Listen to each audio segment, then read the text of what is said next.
नाही सभापती महोदय, विरोधी पक्षातर्फे मांडलेल्या 260च्या प्रस्तावावरती चर्चा करण्यासाठी मी उभा आहे.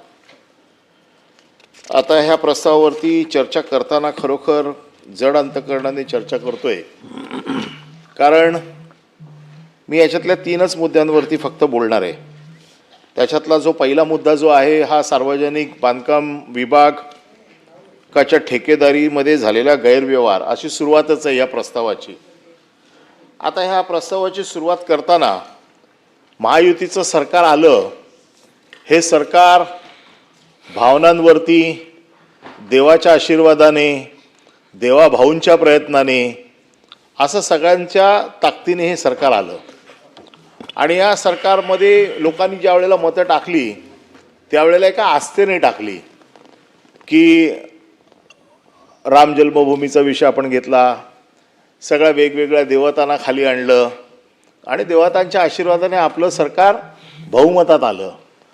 परंतु सरकार ज्याच्या आशीर्वादावरती आलं, ज्याच्यामुळे हे सरकार बसलंय, त्या देवांच्याच बाबतीमध्ये सरकारने अशा पद्धतीचं वर्तन केलेलं आहे जे मी आता सांगणार आहे. आपल्या मराठीत खरं म्हणजे आता जाऊ दे, आता सकाळी सकाळी मला त्या भाषेत जायचं नाही आहे, परंतु आपल्याकडे एक म्हण आहे की पुरोहित माजला की पुढे काय करतो ते मी आता सकाळी सकाळी सांगू इच्छित नाही, पण तशा प्रकारचं एक साधारण वर्तन झालेलं आहे. आता आपल्याला माहिती आहे की राम जन्मभूमीचा विषय सध्या किती गाजतोय की ज्या रामाच्या जीवावरती सरकार आलं तिकडच्याच दानपेट्या लुटल्या गेल्या आहेत. आणि असं असताना आता 2027 नाशिकमध्ये कुंभमेळा होऊ घातलाय. आता कुंभमेळा म्हणजे महाराष्ट्रासाठी एक अशी पर्वणी आहे की ज्याच्या निमित्ताने जगाच्या कानाकोपऱ्यामध्ये महाराष्ट्र पोचणार आहे. कारण कुंभमेळा आपल्याकडे येतो ज्या वेळेला त्यावेळेला त्याचं आयोजन जसं उत्तर प्रदेशमध्ये आत्ता झाला, त्याची चर्चा अख्खे जगभर होते. तशी ही चर्चा आत्ता कुंभमेळ्याची आपल्या जगभर होणार आहे. परंतु हा कुंभमेळा करण्यासाठी, लोकांच्या सुखसोयींची सगळी काळजी घेण्यासाठी सरकारने हजारो कोटी रुपयांची तरतूद केलेली आहे. हजारो कोटी. पण हे हजारो कोटी कोणाच्या घशात जाणार आहेत, कोणाच्या खिशात जाणार आहेत, कोण ह्या पैशाचा फायदा घेणार आहे? भाविकांसाठी ज्या गोष्टीची पैशाची सरकारने तरतूद केली आहे, हे पैसे हे कंत्राटदार लुटणार आहे, त्याचं हे उदाहरण आहे. सभापती महोदय, माझ्याकडे हे जे काही GR आहेत, आपल्याला माहिती आहे की 7,000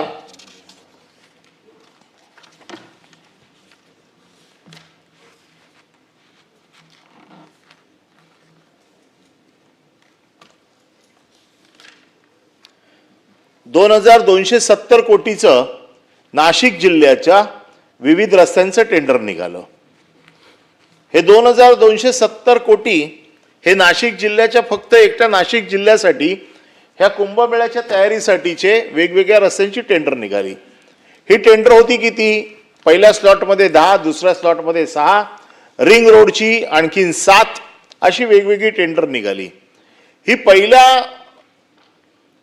10 आणि 6 मध्ये ज्याला कार्टल म्हणतात, ज्याला रिंग म्हणतात, कशा पद्धतीची रिंग तयार केली गेली म्हणजे भ्रष्टाचाराचं कुरण कशा पद्धतीने तयार केलं जातं आणि ते तयार करण्याची जबाबदारी कोणावर असते. आता मी हे जे बोलतोय त्याला आधार काय की कशा पद्धतीने रिंग केली जाते, रिंग कशाला म्हणतात, तुमची डेफिनेशन रिंगची काय, या सगळ्याची मी तुम्हाला थोडक्यात माहिती देतो. आता तिथे असलेले प्रमुख कोण, तिथे जे कलाकार बसलेले आहेत हे सगळे रिंग करणारे, याच्यातला प्रमुख हा प्रशांत आवटी, मुख्य अभियंता, हा प्रमुख माणूस. हा ठरवतो की आता एवढे 2,270 कोटी रुपये आलेत, हे 2,270 कोटी रुपये कोणाकोणाच्या खिशात कसे कसे टाकायचे. आणि मग तो एखाद्या कॉन्ट्रॅक्टरला पकडतो. मग त्याने कुठल्या कॉन्ट्रॅक्टरला पकडला त्याने हर कन्स्ट्रक्शनचे विलास बिरारी याला पकडलं आणि ह्या दोघांनी मिळून ही रिंग तयार केली. आता रिंग कशाला म्हणतात?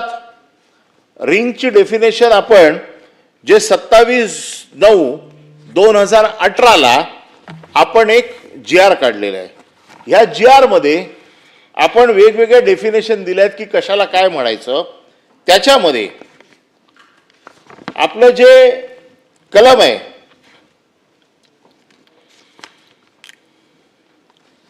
ते कलम 452 4.5.2 ज्याच्यामध्ये रिंगची डेफिनेशन दिलेली आहे. रिंगची डेफिनेशन काय? बऱ्याचदा एक निविदा उघडण्याच्या वेळी पात्र असलेला कंत्राटदार दुसऱ्या निविदेच्या वेळी सुद्धा अपात्र ठरवण्यात येतो. याला कदाचित कंत्राटदाराचे संगनमत कार्टेल फॉर्मेशन होण्याची शक्यता नाकारता येत नाही. यास्तव ज्यांनी देशात राज्यात सार्वजनिक विभागात सक्षमपणे कामाच्या स्वरूपात जसे की इमारतीच्या कामासाठी इमारतीचे समतुल्य काम, पुलाच्या कामासाठी पुलाचे समतुल्य काम, रस्त्याच्या कामासाठी रस्त्याचे समतुल्य काम असे केलेले आहे अशा कंत्राटदारास निविदा किरकोळ कारणास्तव जसे की PTC, मशिनरी, आयकर कागदपत्रे, सिमिलर वर्क कंडिशन यांच्यासाठी अपात्र ठरवण्यात येऊ नये. याचा अर्थ काय की मी एक कॉन्ट्रॅक्टर आहे. मी जर ह्या कॉन्ट्रॅक्टमध्ये एका निविदेमध्ये मी पात्र ठरलो. आता तुमच्या 16 निविदा आहेत तर मी एकामध्ये पात्र ठरलो तर मी दुसऱ्यामध्ये आपोआप पात्र ठरायला पाहिजे. तुमच्या या डेफिनेशन प्रमाणे मला अपात्र करता येत नाही. मला एका निविदेमध्ये पात्र केलं तर माझ्याकडे जे पात्रतेचे निकष आहेत ते मी पूर्ण केले, त्याच्यामुळे मला अपात्र करता येत नाही. दुसऱ्या गोष्टीमध्ये मला अपात्र करता येत नाही. परंतु ह्या लोकांची तुम्ही सिस्टीम बघितली की कशा पद्धतीने या लोकांनी ह्या 16 टेंडरमध्ये कसे लोक कुठे पात्र केले आणि कुठे अपात्र केले. आता पहिलं जर एक उदाहरण तुम्हाला सांगायचं दिलं तर SM अवताडे ही जी कंपनी आहे हा 131.73 कोटीच्या कामामध्ये पात्र ठरतो आणि 73.27 कोटीच्या कामामध्ये तो अपात्र ठरतो. तुमचा GR काय सांगतो की तुमच्या 16 निविदा निघालेल्या आहेत. एका ठिकाणी तुम्ही जर पात्र असाल तर दुसऱ्या ठिकाणी देखील तुम्ही पात्र व्हा. तुम्ही कॉन्ट्रॅक्ट कोणाला द्यायचं तर नंतरची गोष्ट आहे, पण माझा पात्रतेचा निकष जे माझा लिफाफा उघडला जातो त्या लिफाफ्यामध्ये मी पात्र ठरायला पाहिजे. मग तुम्ही एका ठिकाणी ह्याला पात्र केलं SM अवॉर्डीला, दुसऱ्या ठिकाणी तुम्ही अपात्र केलं आणि मग तुम्ही जर तो माझा पात्रतेचा निकष अपात्र केला तर तुम्ही माझ्या या GRचं व्हायोलेशन केलं असं माझं म्हणणं आहे. मग याला रिंग कार्टेल म्हणतात. अशी दुसरं उदाहरण BR भदाणे बिडकॉम LLP ही कंपनी 34.5 कोटी कामाला पात्र ठरते आणि 26.19 कोटी कामाला अपात्र ठरते. म्हणजे परत तुमच्या 2018च्या GRला तुम्ही कार्टेल फॉर्मेशन मध्ये तुम्ही परत ह्याच्यामध्ये बसताय. तिसरी कंपनी फॉर्कन इन्फ्रा ही कंपनी 36.40 कोटीच्या कामाला पात्र ठरते आणि 26 कोटीच्या कामाला अपात्र ठरते. हे सगळं करताना तुम्ही मी माझ्याकडे सगळ्या या 16 कंपन्यांची पूर्ण लिस्ट आहे त्याचे, आणि हे काय माझे कागद नाही, तुमचे PWDचेच कागद आहेत. याच्यामध्ये प्रत्येक गोष्टीमध्ये तुम्ही लिहिलेलं आहे. आता हे करताना नियम काय करायला पाहिजे? ज्या वेळेला तुम्हाला पहिला निविदा सादर होते त्याच्यानंतर आर्थिक देयकाचा लिफाफा क्रमांक 2 उघडला जातो, त्याच्यानंतर तुम्ही त्याला पात्र अपात्र जे काय तुम्ही पात्र अपात्र करायचा. परंतु त्याला अपात्र करायच्या अगोदर एक हिअरिंग द्यावी लागते. कशासाठी? की बाबा तुला अपात्र करतोय, तुम्हाला वेबसाईटवर टाकावं लागतं. हे सगळं मी नाही म्हणत आहे, तुमचा 2018चा GR म्हणतोय. किती लोकांना तुम्ही अपात्रतेची हिअरिंग दिली, किती लोकांना तुम्ही वेबसाईटवरती टाकलं, एकालाही हिअरिंग दिलेली नाही, एकाला तुम्ही अपात्र केलेलं नाहीये. त्याच्यामुळे तुम्ही कार्टल केलंय हे सांगायला आता कुठल्या माणसाची गरज नाही, माझी तर बिलकुल नाही. कोणी रस्त्यावरचा माणूस देखील सांगू शकतो की कशा पद्धतीने कार्टल झालंय. पुन्हा कार्टल करणाऱ्या लोकांची नावं सांगितली, मुख्य अभियंता प्रकाश औटी आणि हर कन्स्ट्रक्शन या लोकांनी बसून वाटले. पुन्हा हे जे लोकांनी वाटलेले आहेत या लिस्टमध्ये तुम्हाला, आता मी हे सगळं तुम्हाला आकडे सकट वाचून दाखवतो किंवा आपल्याकडे पाठवत होते, परंतु ज्या कंपनीला इकडे म्हणजे समजा टेंडर नंबर 1 मध्ये तुम्ही त्याला अपात्र केलंय, त्याला टेंडर नंबर 5 मध्ये पात्र केलंय. म्हणजे सिस्टीम बघा, पहिल्या टेंडरमध्ये समजा 1, 2, 3 आलेत, बरोबर, तर एकाला पहिल्या टेंडरमध्ये पात्र, दोघांना अपात्र. तेच लोक चौथ्या नंबरला एक पात्र, बाकीचे अपात्र. तेच 8व्या नंबरला तिसरा पात्र, बाकीचे अपात्र. याला तुम्ही काय म्हणणार? याला कार्टल म्हणणार, याला तुम्ही रिंग म्हणणार. आता हे जे केलेत, आता ह्याच्यातनं पण जे कोण उरले या लोकांना तुम्ही पाठवले कुठे? या लोकांना तुम्ही पाठवले रिंग रोडच्या कॉन्ट्रॅक्टमध्ये. एक रिंग रोडचं नवीन टेंडर निघालं. ह्या रिंग रोडच्या टेंडरमध्ये तुम्ही त्यांना सगळ्यांना, ज्यांना इथे संधी मिळालेली नाही त्यांना रिंग रोडमध्ये संधी मिळाली. काय स्कीम आहे गव्हर्नमेंटची हो. मग तुम्ही जे जे कॉन्ट्रॅक्टर बसवलेले आहेत, जे जे कॉन्ट्रॅक्टर ठरवलेले आहेत, त्या कॉन्ट्रॅक्टर लोकांची कशी व्यवस्था करायची हे सगळं तुम्ही अगदी बसून ठरवलेलं आहे. तुमच्या या 2018च्या GR ला केराच्या टोपलीत टाकलेलं आहे. ही केराची टोपली तुम्ही कधीतरी बघणार आहात की नाही, याच्यात कुठले कुठले कागद गेलेत, कोण हे करते. मी मंत्री महोदय आपल्यावरती माझा बिलकुल आक्षेप नाही. त्याचं कारण मला माहिती आहे की या सगळ्याला तुमचा आशीर्वाद असेल असा माझा आरोप नाही. परंतु आपल्या नजरेखाली जर हे होत असेल, आणि माझं म्हणणं आहे अरे लुटा, महाराष्ट्र तर लुटताय, अरे पण देवाला तर सोडा. सिंहस्थ कुंभमेळा हे आपल्या श्रद्धेचं स्थान आहे. लाखो लोक तिथे येणार आहेत, हजारोने पूजा होणार आहेत. या देशाचा जो मूळ गाभा आहे, ज्या धर्मावरती हे हिंदू राष्ट्र म्हणतात आणि हिंदू धर्माचं श्रद्धास्थान असलेलं नाशिक, तिकडे तुमचे अधिकारी आणि कॉन्ट्रॅक्टर भ्रष्टाचार करतायत. तिकडे तुम्ही कार्टल करून टेंडर वाटताय. ही टेंडर एकाला नाही मिळालं तर दुसऱ्याकडे, दुसऱ्याला नाही मिळालं तर तिसऱ्याकडे. NSGच्या धर्तीवरती ही जर टेंडर मागवली असती तर किमान ह्या सगळ्या 2270 कोटी पैकी किमान तुमचे 350-400 कोटी रुपये वाचले असते. आता तुम्ही इस्टिमेटेड कॉस्ट दिली आहे ना, त्याच्यापेक्षा 4% अभाव गेली आहेत सगळी टेंडर. ही सगळी टेंडर काढून बघा, आणि पाहिजे असेल ना तर मला विटनेसला बोलवा. मी तुम्हाला अगदी एक एक कागद मी रात्रभर वाचून तयारी करून बघितलं, आणि ह्याच्यामध्ये तुम्हीच तुमच्या डायरेक्शन ज्या दिलेल्या आहेत, 2018चा तुमचा GR आहे ज्याच्यामध्ये प्रत्येक गोष्ट तुम्ही नमूद केली आहे की रस्त्याचं काम वाटप करताना कुठला कुठला कुठला नियम लावायचा, कार्टल होऊ नये म्हणून काय काय करायचं. कुठल्याही मोठ्या कंपन्या नाही आहे त्याच्यामध्ये. नाही, ह्याच्यामध्ये ज्याला क्वालिटी, दर्जा, ज्याला AAA रेटिंग असतं अशी एक पण कंपनी नाही. 2270 कोटीचं टेंडर आहे आणि त्याच्या AAAचा कोण नाही. हे सगळे चालू कंपनीवाले सगळे. या टेंडर कंडिशन कशा सेट केलेल्या आहेत ह्या तुम्हाला मी तरी सांगायला नाही पाहिजे. तुमच्याकडे एवढे सगळी यंत्रणा आहे, कशा पद्धतीने केलं जातंय तुम्हाला का मी सांगायला पाहिजे. परंतु ज्या पद्धतीने देवाच्या इकडे तुमचा भ्रष्टाचार चालतोय, कधी कोण तुम्हाला माफ करेल. ज्या पद्धतीचा भ्रष्टाचार सिंहस्थ कुंभमेळ्यामध्ये चालला हे तर मी फक्त आता 2 म्हणजे रस्त्याची टेंडर, रिंग रोडच्या बाबतीत अजून मी गेलेलोच नाही, आणि अजून 1300 कोटीचं महानगरपालिकेच्या रस्त्यांचं टेंडर यायचंय. हे जर आता रोखलं नाही, हे सगळं कार्टल करून हे तुमचं नाव इतकं खराब करून टाकणार आहे. माझ्याकडे फोटो आहेत, जी काय कामं झाली. आता ही कामं होऊन किती दिवस झाली, रस्त्याला तडे गेलेत. या लोकांसाठी तुम्ही सगळी डिपार्टमेंट चालवताय. अरे सिंहस्थ मेळा अजून सुरू नाही झालाय, अजून काम फक्त जे सुरू झालंय ते काम सुरू पूर्ण व्हायच्या अगोदर जे काम झालंय त्याला तडे गेलेत. हे माझ्याकडे सगळे फोटो आहेत, पाठवतो आपल्याकडे, आपल्यापर्यंत पोचतील. आणि अशा पद्धतीचं टुकार कामासाठी आपण हजारो कोटी रुपये या कॉन्ट्रॅक्टर लोकांच्या खिशात घालताय. राजे, आपल्याकडनं तरी आम्हाला फार अपेक्षा आहेत. आपण हे मान्य कराल असं मला बिलकुल वाटत नाही आणि आपला आशीर्वाद तर यांना बिलकुल असता कामा नये, तो नाही असा माझा समज आहे.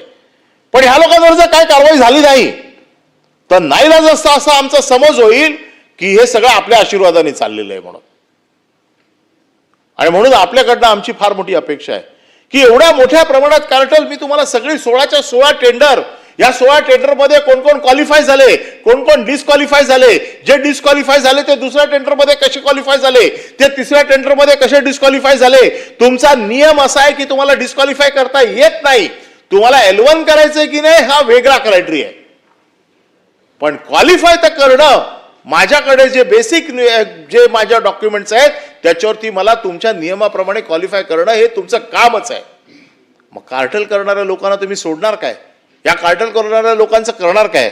आणि म्हणून माझी स्पेसिफिक मागणी आहे, हे 2270 कोटीचं टेंडर आहे, याच्यामध्ये आपल्याला SIT नेमावीच लागेल. आपल्याला ह्यांची उत्तरस्तरीय चौकशी करावी लागेल. हे कार्टल केलं कोणी? हे प्रशांत औटी, हे याला जबाबदार आहे. हा हर कन्स्ट्रक्शनचा सुनील बिलोले, हा त्याला जबाबदार आहे. आज कुठेही तिकडे गेलात, कोणी माणूस तिकडे गेलात तर पहिले या दोघांकडे भेटायला पाठवतात, यांच्याकडे जा, यांचा सिग्नल घेऊन या. मग मला पण महाराष्ट्रात काय चालतं ते माहिती आहे. मी देखील कित्येक वर्ष आमदार म्हणून काम करतोय, मला या सगळ्या डिपार्टमेंट. पण किमान धर्माच्या ठिकाणी जिकडे आपली श्रद्धा लागलेली आहे अशा जागांना तरी सोडा.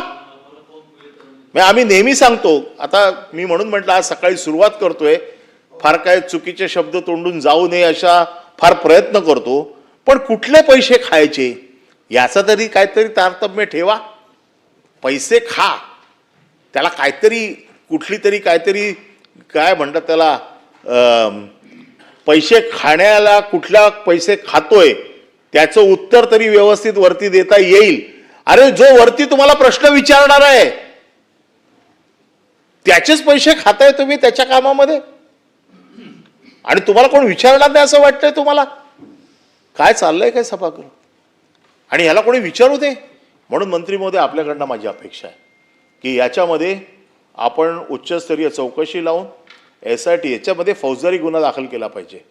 फौजदारी गुन्हा दाखल करून याच्यामध्ये जेवढे अधिकारी, एवढे कॉन्ट्रॅक्टर या कार्टलमध्ये गुंतलेले आहेत यांना शिक्षा केली तर आम्हाला असं वाटेल की आपण त्या खात्यामध्ये निर्भीडपणे काम करताय. नाहीतर हे खातं बदनाम खातं आहे, हे तुम्हाला बदनाम करून टाकेल. तुमची जी इमेज तशी नाही आहे, तुमची इमेज महाराष्ट्रात खूप चांगली आहे. आम्ही देखील तुम्हाला कित्येक वर्ष ओळखतो. आमचं तुमच्या बाबतीमध्ये बिलकुल आजही असं मत नाही आहे, पण ह्या प्रकरणात तुम्ही असं मत होऊ देऊ नका की तुमच्या आशीर्वादाने हे सगळं चाललंय.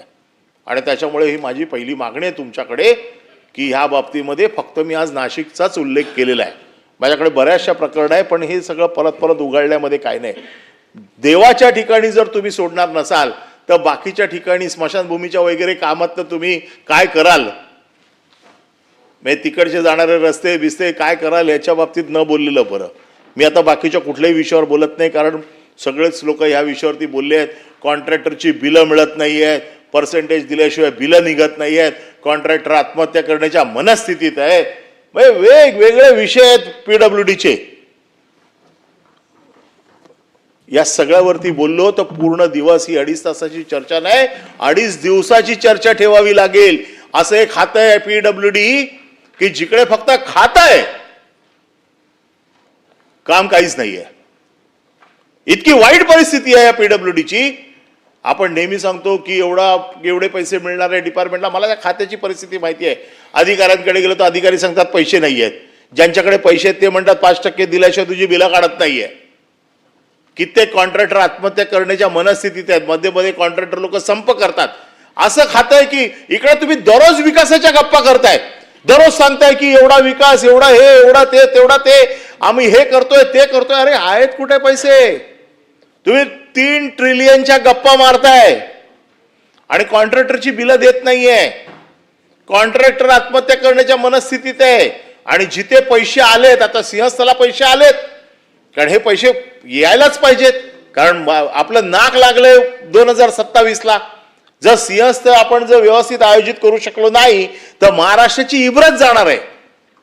आणि म्हणून तिकडे पैसे आलेत, म्हणजे या पाणवठ्यावरती भरपूर पाणी आलेलं आहे. आता ते कसं काढून घ्यायचं याच्यावरती कॉन्ट्रॅक्टर लोकांमध्ये आणि अधिकाऱ्यांमध्ये चढाओढ लागलेली आहे. त्यामुळे ते काम हे आपल्याला मंत्री महोदयांना करायचं आहे. आणि म्हणून माझी पुन्हा एकदा मागणी आहे, उच्चस्तरीय चौकशी SIT नेमून याच्यामध्ये जे दोषी असतील फौजदारी गुन्हा दाखल करा. आणि याच्यामध्ये ज्या चोर लोकांनी हे काम केलेलं आहे, कार्टल केलेलं आहे, हे कार्टलची शिक्षा देणं ही तुमची जबाबदारी आहे. ती तुमच्यावर सोडतो आणि मी दुसऱ्या विषयाकडे जातो. दुसरा विषय मुंबई महानगरपालिका. मुंबई महानगरपालिका हा विषय तर जसं ताईंनी सांगितलं की आम्हाला रात्री झोपेतनं उठवलं तरी आम्ही मुंबई महानगरपालिकेवर बोलू शकतो. आता दररोज मी त्या दिवशी मी असं म्हटलं की 130% नालेसफाई झाली आहे, तर काय गटारं काय उलटी करून घासली, तर माझ्यावरती लगेच असं कसं बोलता तुम्ही, हे कसं करता. आणि आम्ही काही बोललो तरी 25 वर्ष तुम्ही होते. अरे पण 25 वर्ष तुम्ही आमचे पार्टनर होते ना, तेव्हा नाही काय बोलले. आणि म्हणून मी त्या सगळ्या गोष्टीवरती मुंबई महानगरपालिका परत एक 2 दिवसाचा विषय आहे की ज्याच्यावरती 2 दिवस बोलू शकतो. परंतु आता जो विषय मुंबई महानगरपालिकेचा ह्या प्रस्तावामध्ये आलेला आहे तो मुंबई महानगरपालिकेचा निधी वाटप, मुंबई महानगरपालिकेच्या कामगारांचे पगार, हे ते आताच BSTचा संप कसा नागदुऱ्या काढून संपवला. परंतु निधीचं वाटप मुंबई महानगरपालिकेत 227 वॉर्ड आहेत.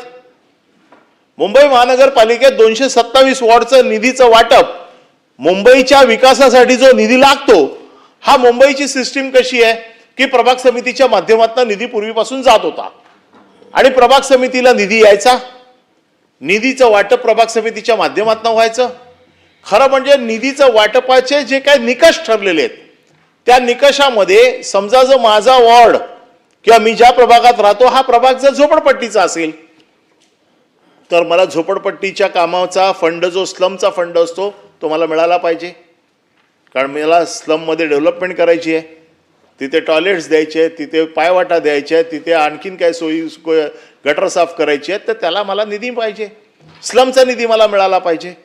आणि माझा एक नगरसेवक निधी असतो जो निधी दरवेळेला एक फिक्स ठरलेला असतो.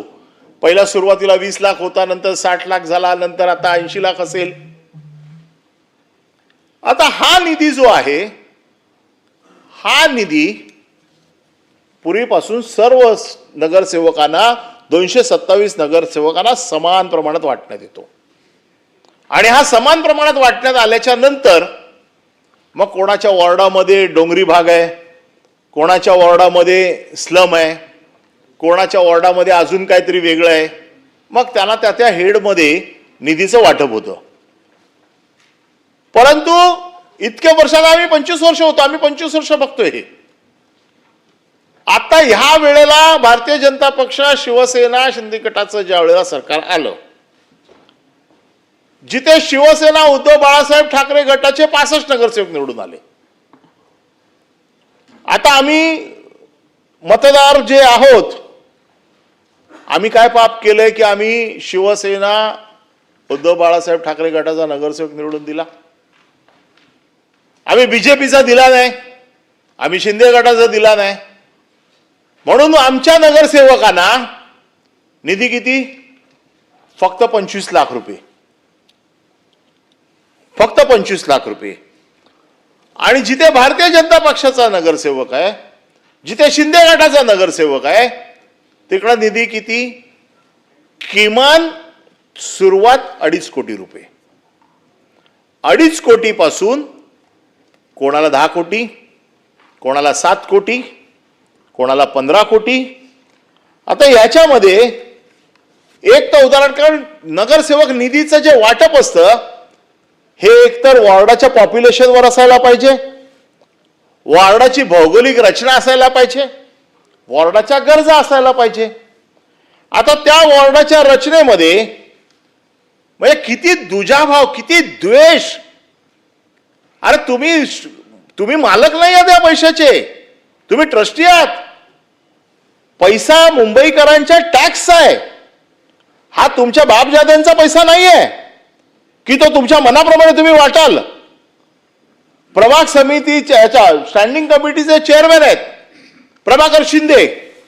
या प्रभाकर शिंदेच्या वॉर्डामध्ये आपल्याला माहिती आहे, आपण पण मुंबईमध्ये राहिलेले आहात, 80% बिल्डिंग आहेत. 80%, 80-85% बिल्डिंग आहेत. 2च स्लम आहेत आणि त्यांच्या वॉर्डामध्ये 3.5 कोटी रुपये फक्त स्लमचा फंड दिले. ते दोन्ही स्लम SRA मध्ये आहेत.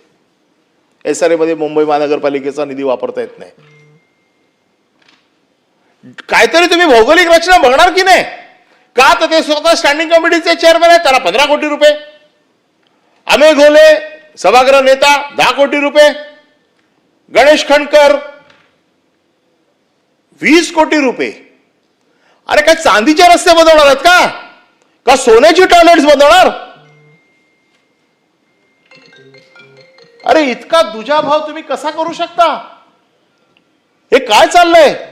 ठीक आहे, तुमच्याकडे सत्ता दिली आहे, सत्ता दिली याचा अर्थ असा नाही ना की त्याची मनमानी. तुम्ही त्या पैशाचे बाप नाही आहात, तुम्ही त्या पैशाचे ट्रस्टी आहात.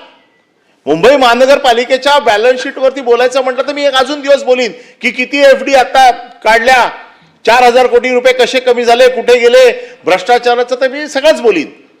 आणि मग हे काय म्हणणार, 25 वर्ष तुम्ही होते. अरे 25 वर्ष तुम्ही आमच्या बाजूला बसले होते. मग हे सगळं करत असताना हे सगळे लोक, आता प्रभाकर शिंदे सांगितलं फर्निचरसाठी तुम्ही 3.5 कोटी रुपये देताय आणि एका नगरसेवकाला पूर्ण वॉर्डाचा विकास करायला तुम्ही फक्त 25 लाख रुपये देताय आणि एका नगरसेवकाला फक्त फर्निचरसाठी तुम्ही 3.5 कोटी रुपये देताय.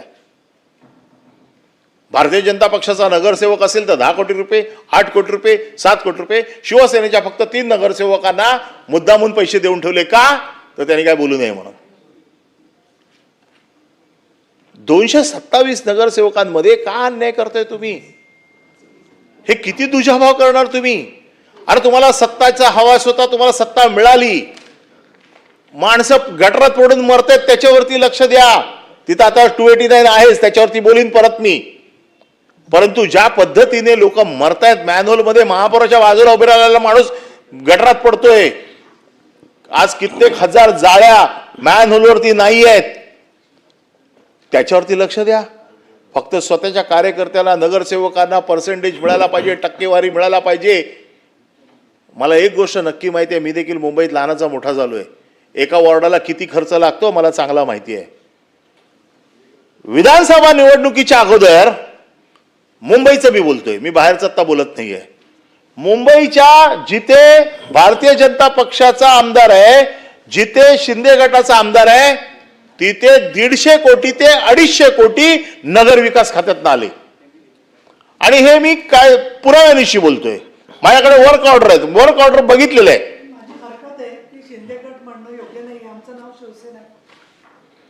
ठीक आहे, काळजी घ्या. नेतृत्व एकनाथ शिंदे यांच्या नेतृत्वाखालची शिवसेना असं म्हणा. ठीक आहे, काळजी घ्या. सुप्रीम कोर्टात डिसिजन व्हायचंय आणि सुप्रीम कोर्ट चौथा स्तंभ आहे. चौथा स्तंभ ज्या वेळेला मला सांगेल की हा पक्ष, आता कोणी सांगितलंय? इलेक्शन कमिशनने सांगितलंय. तुम्ही मूळ आपल्या विषयाकडे वळा. तुम्ही उभाटा म्हणता, म्हणजे सभागृहामध्ये, आता सभागृहामध्ये त्या दिवशी म्हटलेलं आहे मी. ठीक आहे अनिलजी, आपण म्हणजे आपण मूळ कामकाजाकडे वळा. हा नाही, म्हणूनच म्हटलं ठीक आहे. काय म्हणू त्याला मग? डिस्टर्ब होऊ नका, बोला. हा, आपण सांगा.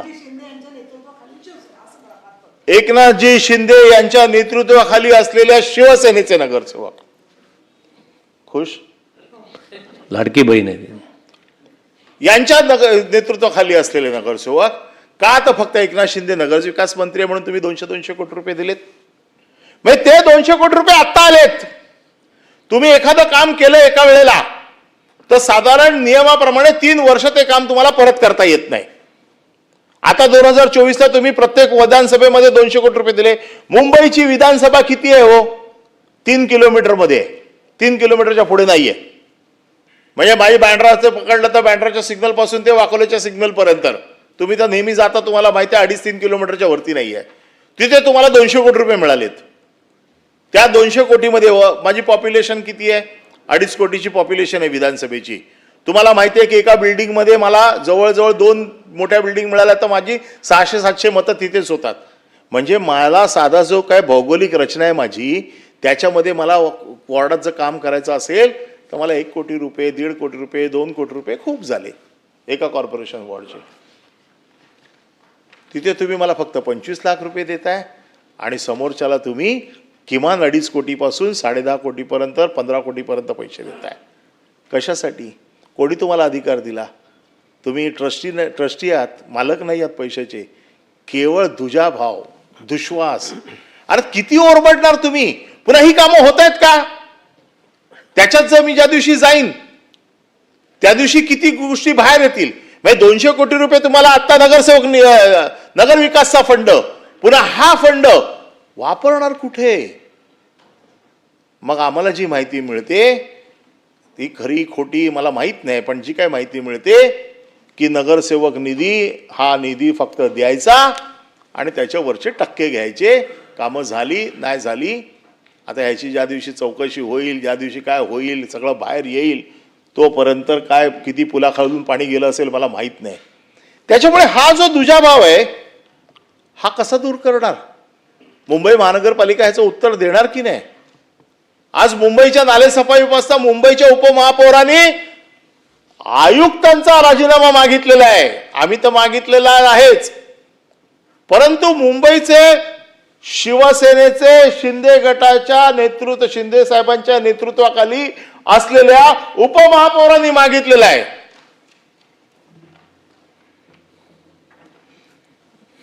काय याला काय अर्थ आहे की नाही? उपमहापौर आयुक्तांचा राजीनामा मागतो, म्हणजे काहीतरी तथ्य आहे ना त्याच्यामध्ये. म्हणजे अंतर्गत किती स्पर्धा आहे, अंतर्गत किती भेदभाव आहे, अंतर्गत किती भानगडी आहेत, या हळूहळू बाहेर यायला लागल्यात.